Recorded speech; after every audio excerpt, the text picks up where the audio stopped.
Bizga ko'p murojaat qiladigan erkak chekuvchi bemorlarimizning eng ko'p beradigan savoli, chekishni tashlasam o'pkam yaxshi bo'lib qoladimi? Chekishni tashlagandan keyin bemorlarimizda 3-4 hafta ichida nafas olishda yengillik hissi bo'ladi. 3-4 oy mobaynida bo'lsa nafas siqishi, balg'am kelishlari kamayadi. 1 yil davomida o'sha ancha erkin nafas olishadi. Lekin yillar davomida 30-40 yil stajga ega bo'lgan chekuvchilarimizda bu holat to'liq orqaga qaytmaydi. Nisbatan ahvollarda yengillik his qilishadi. Qancha chekishni erta tashlagan yosh bemorlarimizda o'pka faoliyati to'liq tiklanishi mumkin.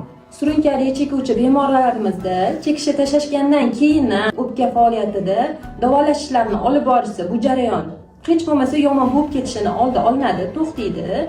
Lekin agar davolanishmasa, kerakli muolajalarni olishmasa, yil davomida baribir bronxlarda to'rayish davom etadi. O'pkasida muammosi bor, surunkali yo'talib yuruvchi, nafas siqishi bilan kechuvchi shunaqa shikoyatlari bor bemorlarimizni Ko'ksaroy klinikasida pulmonolog ko'rigida kutib qolamiz.